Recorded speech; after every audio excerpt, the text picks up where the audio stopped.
So, um, let's just dive right in. I want to talk about a couple things at the end of the show, and to tell you guys what is coming up and everything, and all that good stuff. So let's dive right into this. So as everybody knows, for the past 5 days, there has been a little movie that came out, and it was Super Mario Brothers. Super Mario Brothers has just taken the movies and the cinema by storm. And it's fascinating because this movie critically did horrible. It had a 56% rating on Rotten Tomatoes. Now, I don't really discount that. I mean, I really discount that because of the fact that it is critics, right? I mean, not to say that critics aren't the end all be all, but there's a lot of different things, and we could talk about that in the time. However, the thing that's really striking is that it got a 96% audience rating. That blew me away. So it's something that it's just something that it's just amazing to see.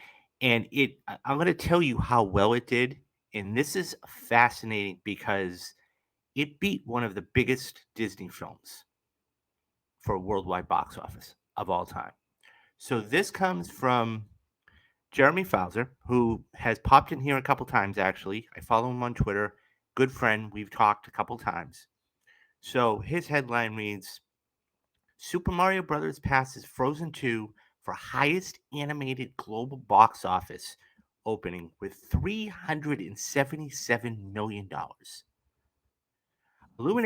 Universal Illuminations' Super Mario Bros. Has now earned the largest global animated opening weekend in box office history, with a worldwide 5-day launch of $377 million, passing the $358 million record set by Frozen 2 on Thanksgiving weekend in 2019. Domestically, Mario was projected when it opened in theaters on Wednesday to earn a 5-day total of at least $125 million from 4,300 theaters. And I'm going to get to a statistic in a couple of minutes once we're done because I want to really go into this. And it has shattered that figure with $204 million grossed. Both that and its 3-day total of $143 million are studio records for Illumination, with the 3-day total that's being the third highest seen on Easter weekend and second only the $182 million earned by Pixar's Incredibles 2 among all animated features. It is also the new animation record for IMAX with $21.6 million worldwide. And of course, the film has blasted past every box office opening record for video game adaptations, nearly doubling the 3-day domestic record of 72.1 million set by Sonic the Hedgehog 2 last year, and shattering the $210 million global record by Warcraft in 2016. This weekend's record breaking debut proves audiences of all ages and demographics will pour into theaters for a hysterically fun and authentic universe expansion of an already iconic franchise, said Universal's domestic distributor president Jim Moore. Nintendo and Illumination's creative synergy, allowed with Chris Mendelssohn's extraordinary leadership, created an entertaining juggernaut that will be sure to power up the box office for weeks to come.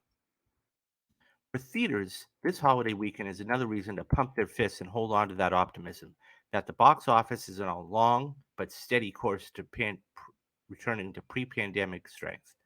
Thanks in large part to Super Mario Brothers, overall weekend estimates have risen to $194 million, 76 million or 76% above the same weekend in 2019. The Super Mario Brothers movie's strong performance with the family audiences this weekend is just another example of the consistent consumer enthusiasm for seeing great films on the big screen, says Cinemark's chief marketing officer and content on Saturday. Moviegoers have demonstrated time and time again that they crave the immersive, cinematic experience only theaters can provide. Regardless whether Mario legs out with moviegoers who don't have nostalgic memories of playing Nintendo games, all signs point to this animated film getting plenty of repeat viewings from families and gamers throughout April, as it won't be another major blockbuster until Guardians of the Galaxy 3 in early May.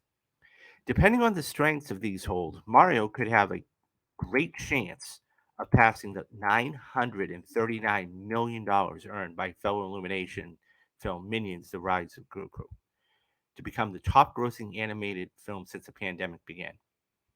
Also opening this weekend is Amazon Studios Air, um, which let's see, aired into a newly truly story dramatic of Ben Affleck that had just opened pre-pandemic pre-weekend with production of a $20.2 million for 5 days, opening to 3,500 theaters. It's a respectable result for a film serving as a counter programming for older audiences not interested in Mario, and has earned strong reviews with Rotten Tomatoes scores of 92% and 98% audience with an A on CinemaScore. That said, Air is likely to fail to turn a theatrical profit at the box office given its $90 million production budget and $40 million marketing spending, the latter of which included a South by Southwest premiere. Air was a pivot by Amazon Studios from a streaming exclusive to a theatrical release at the urging of the late distribution chief, who joined Amazon from MGM as part of the acquisition of the latter Legacy Studio. Even if it fails to make its money back theatrically, Air is said to is said by Amazon to be part of a larger plan to put greater investments into releasing films theatrically and the distribution infrastructure it gained with MGM and United Artists Releasing, the latter of which was absorbed by the MGM following the acquisition. Similar trends have been set by other studios, with Apple Original Films reportedly planning to significantly expand their theatrical footprint, while Warner Brothers has pivoted from films like Magic Mike's Last Dance and the upcoming Evil Dead Rise from HBO Max exclusives to theatrical releases. Among holdovers, Lionsgate's John Wick 4 and Paramount's Dungeons and Dragons Honor Above Thieves are in a virtual tie in the charts, with a slight edge going to Wick for 14.6 million in its third week.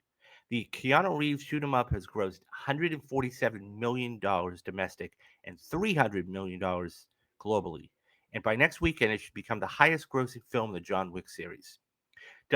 Meanwhile, Dungeons and Dragons dropped 61% from its opening weekend for a $14.5 million second frame total and a $62 million uh, domestic total. With strong reviews, there's still a chance that a film could have stronger legs as an alternative for 18 to 34 audiences to Mario in the coming weeks. But if it holds strong next weekend, aren't strong enough, it's likely that Paramount will have to turn to post theatrical revenue streams to likely turn a profit on the $150 million blockbuster.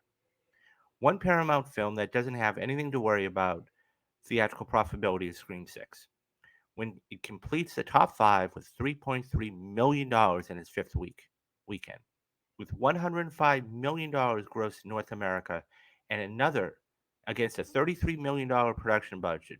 The sixth installment in the Wes Craven's meta slasher franchise is the first one to pass $100 million since Scream 2 way back in 1997. I want to thank Jeremy for that fantastic piece. There is a lot of stuff to go through. Um, so, couple of things real quick. What I am going to do is I'm going to kind of restructure the show a little. There's not anything to worry about. All those people that are gracious enough to come in here and get comments, what I'm going to do is I'm going to read the story. I'm going to give my thoughts, and then we'll touch upon anybody's comments, and we'll make sure we'll get to everybody. So I just wanted to let everybody know that, and we will get to you, I promise. That being said, um, this is unbelievable. Super Mario just blew everybody out of the water. So it's one of those things where when I saw the original estimate for Super Mario Brothers, I'm like, that seems a bit. Now, mind you, this was a couple weeks ago. They said 85 to 95 million. I said, oh, that's a bit high, even though it is Mario. My God, did it shatter it? So it not only shattered it, it broke it completely.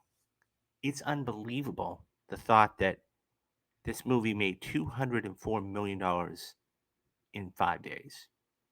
Um, Now I want to put things in perspective real quick, because had this been a Friday to Sunday opening, okay, and Jeremy touched upon it um, in his piece, okay, this was the 30th highest opening of all time at $146.3 million, okay, and that's incredible to even think about. Um, I've yet to see it. I definitely want to go see it. I'm looking. I've got to try and find it to go see this, because it's one of those things where this looks so much fun. There are a lot of reasons why this has made it so much money. Number one, it's a four quadrant film, so guys like me, okay, they'll go see it because they remember the nostalgia factor. Number two, it's very short. It's only 90 minutes, so people are going to be eating this up. Okay. Number three, okay, it's animated. So I think that that's um, unbelievable. And number four, everybody loves Mario. It doesn't matter what the sounds are, it doesn't matter what it is. Everybody loves Mario. And yeah, I'm so happy for it. And by the way, for the record, I said that Air was going to overperform. Okay. By the way, and I'll put the link in the thing up there, in the little card up there. Once the video is done, if you haven't gone to see Air, go see it. I recommend it to everybody. I said this was going to overperform for what it was, and by God, was I right? It was. It was about. It wasn't about Michael Jordan. It was about the business side of it, and it's one of the stories that you always want to find out more about, right? I loved it, and that's why it has a 92% rating on Rotten Tomatoes. I think that I think what here's what I think. Honestly, at the end of the day, I'm going to put out a bold prediction. Okay, here's my bold prediction: Air is going to do better next week than it is this week, because everybody is seeing Super Mario. Don't be shocked, okay, next week if Mario plummets off a cliff. While there's still rewatchability to it, okay, everybody has seen it. Not everybody, but you understand, the majority of people, okay? Um, Air is one of those pictures you can go to see again and again and again and again. Not to say you couldn't do it with Mario. I'm not saying that, but it's one of those things where I think that it's really going to pick up a lot of momentum. So I'm going to get to you in a minute, Coco. I see you.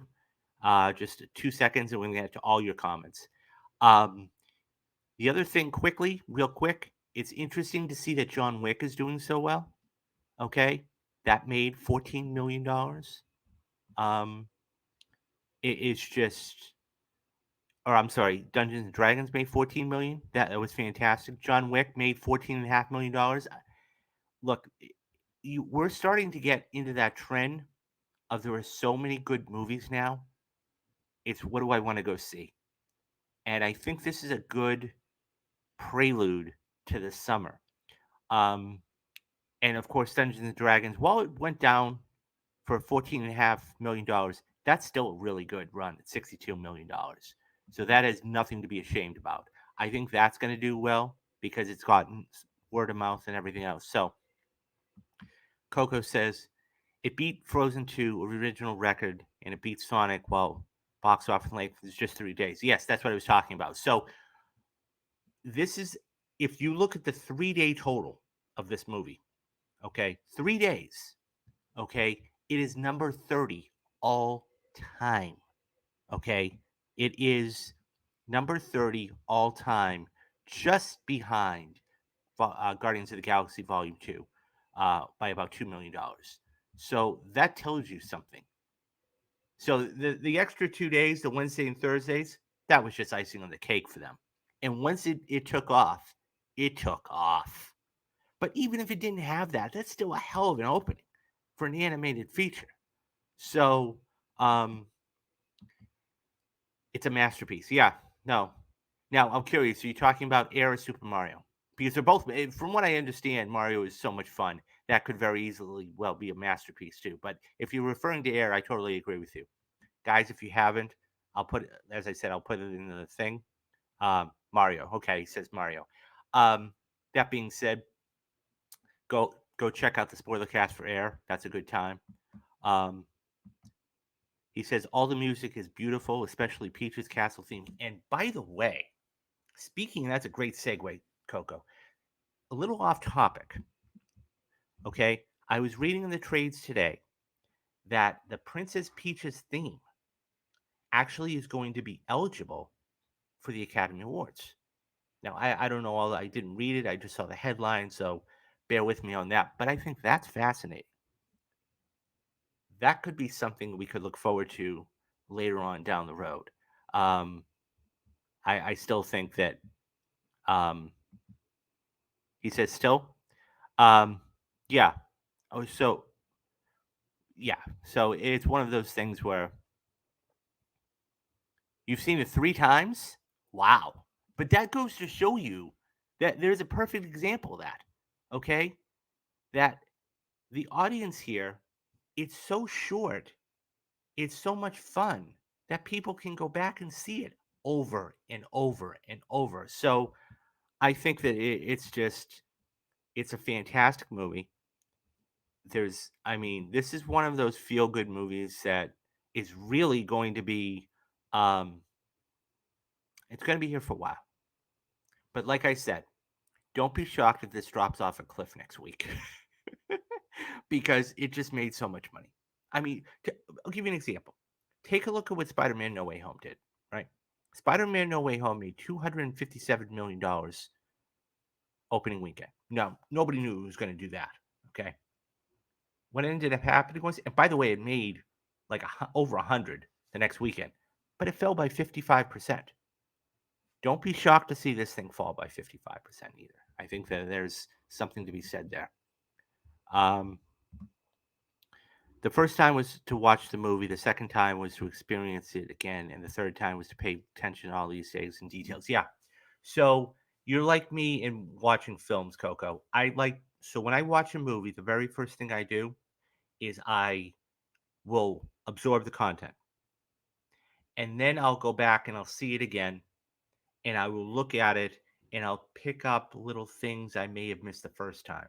And the third time is to enjoy the content, but also I can pick up other things that I missed. I mean, one of the most recent ones I went to go see, there's been several. I mean, Black Panther, Avengers Infinity War, Endgame, whatever, Star is Born. I saw that 5 times in the theaters, and it wasn't until the fifth time I saw it that I picked up something that was so important later on in the film. But yeah, no, I love going back to watch movies over and over and over. So anyway, guys, what do you think? How many times have you seen Mario? How many times have you seen Air? Which one did you like better? Would you ever do a double feature and go back and see them on the same day? Leave me your thoughts down in the comments and I'll get back to everybody.